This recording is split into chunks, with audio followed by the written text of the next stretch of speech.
रहा है, पेट खराब है, सिर दर्द है, बुखार है, चक्कर है, सारा हाल बता देगा। तुम एक बार पूछो तो सही क्या हाल है। लेकिन एक मूर्ति से तुम पूछो क्या हाल है, वो बोलेगी क्या, बताएगी क्या? नहीं बताएगी। क्यों नहीं बताएगी? क्या कमी है उसमें भाई? क्या कमी है उसमें? जीव नहीं है।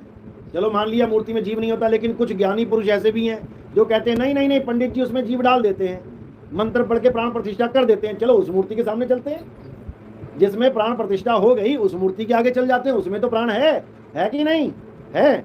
फिर जाके पूछ लेना क्या हाल है। भाई वो वाली तो नहीं बोल पाई जो सड़क के किनारे मूर्ति पड़ी है, खड़ी है। मंदिर वाली बोल के शायद बता दे क्या हाल है।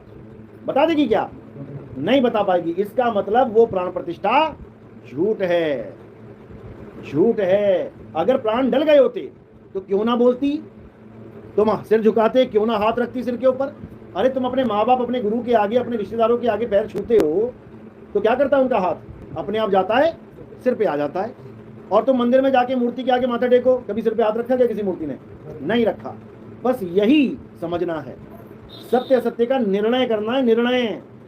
ऐसे ही नहीं झूठ में अपनी जान फंसा के अपना जीवन बर्बाद करना। ये मनुष्य चोला, ये जो इंसानी चोला तुम्हें दिख रहा है, जिसको तुम खूब सजा सजा के बैठे हो, ये बड़ी मुश्किल में मिलता है।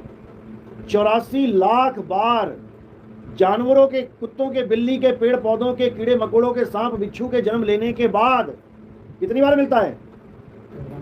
एक बार।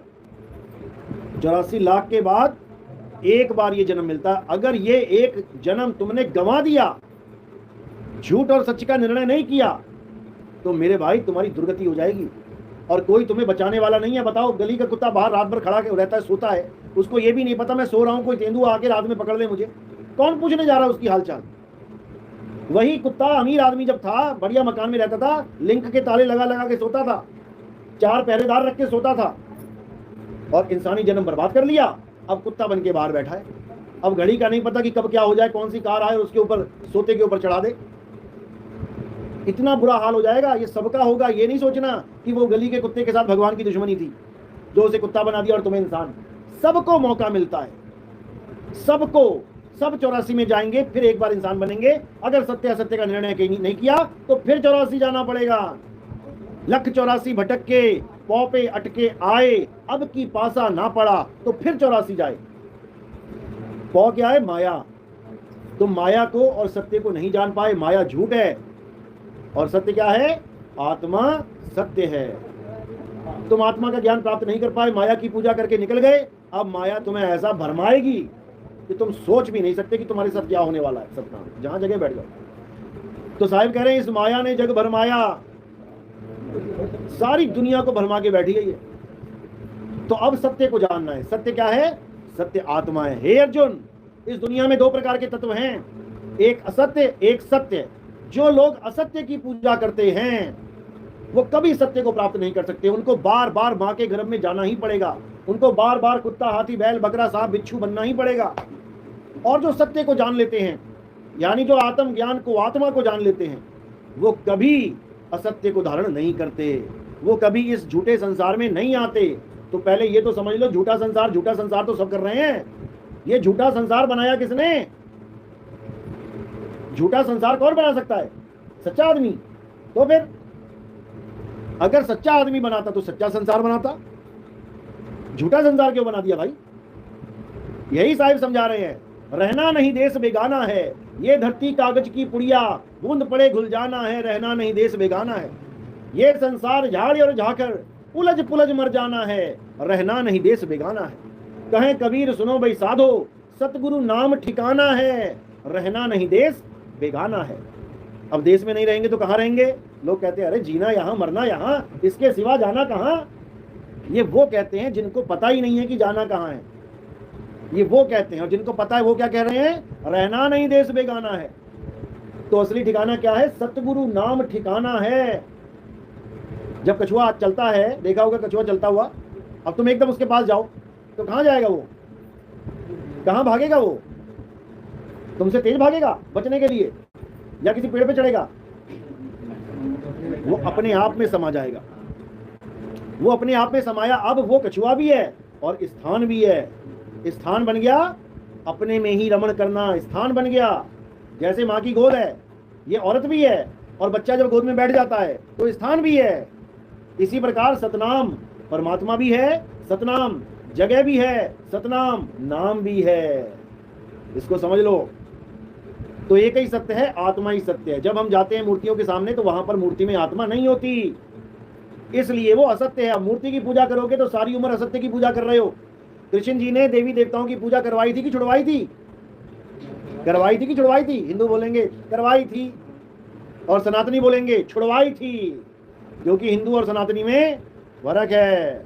हिंदू वो होते हैं जो देवी देवताओं की पूजा करते हैं, हिंदू समाज वो होता है जो देवी देवताओं की पूजा करता है। और सनातनी कौन होता है? जो आत्मा को जानता है। अध्याय 2 24वां श्लोक अच्छी तरह समझ लो। हे अर्जुन, ये आत्मा अजन्मा है, नित्य है, शाश्वत है। ये आत्मा ही सत्य सनातन है। जो इस आत्मा को जान लेता है वही सत्य सनातनी कहलाता है। ये पत्थर पूजनिया सनातनी नहीं है। साहिब कहते हैं पाथर पूजे हरि मिले तो मैं पूजूं पहाड़, और वासे ये चाकी भली जो पीस खाए संसार। साहिब कहते हैं अगर मूर्ति पूजा करने से भगवान मिलता है, पत्थर पूजने से भगवान मिल जाए तो मैं पहाड़ पूजूं पहाड़, क्योंकि वो मूर्ति से कितना ही बड़ा है। अब कबीर साहब ने कहा इससे अच्छा पहाड़ पूज लो। किसी और ने भी कहा था कि पहाड़ पूज लो भैया, पहाड़ की परिक्रमा कर लो। किसने कहा था? कृष्ण जी ने देवताओं की पूजा छुड़वा दी थी। कौन से युग में? कौन से युग में आए थे वो? द्वापर युग में। द्वापर युग में कृष्ण जी ने सारे देवी देवताओं की पूजा बंद करवा दी। सब गोकुल धाम वासियों को कहा किसी ने आज के बाद पूजा नहीं करनी इनकी, ना कोई हवन यज्ञ करना है, ना कोई पूजा पाठ करना है, ना कोई इनका व्रत करना है। तो सबने देवी देवताओं की पूजा छोड़ दी, यानी अब वो हिंदू से क्या बन गए? सनातनी। अब उनको जो बीच बीच में थे बोले महाराज हमें तो आदत पड़ी हुई है करने की कुछ ना कुछ, अब हम क्या करें? फिर खाली हो गए। तो साहिब ने तब कृष्ण जी ने कहा कि जब तक तुम्हें वो ज्ञान नहीं समझ में आ जाता तुम पहाड़ पूज लो। तो कौन सा पहाड़ पूजा? गोवर्धन पर्वत पूजा। गोवर्धन पर्वत की पूजा करवाई, लेकिन इसका मतलब ये नहीं कि वो संसार को गोवर्धन पूजा का ज्ञान देने आए थे। अगर गोवर्धन पूजा का ज्ञान देना ही सत्य था तो गीता में क्यों नहीं बोला कि हे अर्जुन गोवर्धन की पूजा कर? क्यों नहीं बोला? क्या बोला अर्जुन को? हे अर्जुन, आत्मा को जानना ही परमात्मा को जानना है। ये आत्मा को ना तो कोई शस्त्र काट सकता है, ना अग्नि जला सकती है, ना वायु सुखा सकती है, ना जल भिगो सकता है। इस आत्मा को कोई मार नहीं सकता। ये आत्मा ही सत्य सनातन है। हे अर्जुन, जो अपनी आत्मा में रमण करते हैं, अध्याय 3 17वां श्लोक, जो अपनी आत्मा में रमण करते हैं, जो अपनी आत्मा में तृप्त हैं, किसी और की आत्मा नहीं, हमारी आत्मा। क्या हुआ?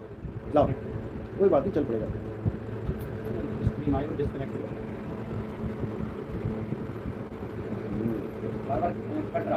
तुमने एंड स्ट्रीम कर दिया ना, एंड नहीं करना। हाँ, पढ़े लिखे हो भाई। तो क्या करना है साहिब? कृष्ण जी क्या कह रहे हैं? जो अपनी आत्मा में रमण करते हैं, जो अपनी आत्मा में तृप्त हैं, जो अपनी आत्मा में संतुष्ट हैं, वो कभी उनके ऊपर कोई धार्मिक कर्म कर्तव्य लागू नहीं होता। अभी कोई त्योहार है, तुम ना जाओ, तुम्हारे 10 लोग आ जाएंगे। क्या हुआ बहन, तू आई क्यों नहीं मंदिर में? बहन तू आई क्यों नहीं पूजा में? अब अगर बहन आत्मज्ञानी है तो वो क्या कहेगी? देख भाई, जब बच्चे बड़े हो जाते हैं तो क्या आंगनबाड़ी में जाते हैं? आंगनबाड़ी पता है ना क्या होता है? आंगनबाड़ी है या यूपी में? आंगनबाड़ी में कौन जाता है? बच्चे ही जाते हैं ना। और कॉलेज में कौन जाता है? बच्चे ही जाते हैं। अब कॉलेज वाले बच्चे को कहो कि आज आंगनबाड़ी में क्लास लगेगी बढ़िया वाली, आ जाना, जाएगा क्या? नहीं जाएगा। क्यों? क्योंकि वो अब बड़ा हो गया, अब उसका ज्ञान स्तर ऊंचा हो गया। अब वो इन खिलौनों से नहीं खेलेगा, अब वो आत्मा को जानेगा। हे अर्जुन, जो अपनी आत्मा को जान लेते हैं वो परमात्मा को जान लेते हैं, क्योंकि वो माया के तीनों गुणों से ऊपर उठ जाते हैं। 3 गुण में क्या आता है? ये सारा संसार त्रिगुणातीत है। त्रिगुण में आता है, परमात्मा त्रिगुणातीत है। संसार गुणों में है, परमात्मा गुणातीत है। तो उसी को जानना है। और वो परमात्मा कहाँ है? वो किसी मूर्ति में नहीं है, वो परमात्मा तुम्हारी आत्मा में विराजमान है। तो साहिब क्या कह रहे हैं? कह रहे ज्यों तिल माही तेल है और ज्यों चकमक में आग, तेरा साईं तुझ में है, जाग सके तो जाग। कि तेरा साईं तुझ में है। अगर हिरण अपने आप को छोड़कर कस्तूरी को कहीं और ढूंढने लगे तो कितने दिनों में मिल जाएगी? कितने साल में? कितने युग में? कभी नहीं मिलेगी। इसी प्रकार अगर तुमने अल्लाह को, अपने वाहिगुरु को, अपने गॉड को, अपने राम को अपनी आत्मा के अलावा कहीं भी खोजना चाहा तो वो कभी नहीं मिलेगा, कभी नहीं।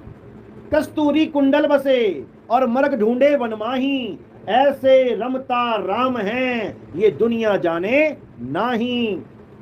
वो रमता राम है। रमता राम का मतलब होता है जो सब में रमण कर रहा है, उसी को बोला सब घट मेरा साइया, सुनी सेज न कोय, और बलिहारी वा घट की जिस घट प्रगट होए। इसको समझो, वो आत्म राम सब में रमण कर रहा है। किसमें आत्मा नहीं है? सबके पास आत्मा है। सब आत्मा लेके आए हो अपनी अपनी, घर तो नहीं छोड़ा है कोई? अच्छा, सब लाए हो, बहुत अच्छी बात है, शुक्र है घर नहीं छोड़ा है। अब तुम पर्स भी लाए हो, तुम मोबाइल भी लाए हो, कानों में झुमके भी पहन के आए हो, नाक में नथनी भी पहन के आए हो, हाथ में घड़ी भी पहन के आए हो। उन सब वस्तुओं को जो तुम लाए हो तुम्हें पूरा ज्ञान है। मोबाइल कैसा होता है, घड़ी कैसी होती है, बिंदी कैसी है, झुमके कैसे हैं, सब पता है। अब आत्मा भी लेके आए हो।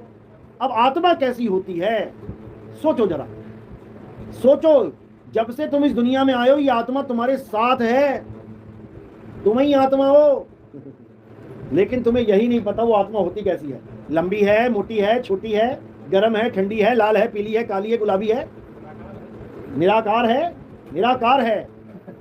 ये सारा संसार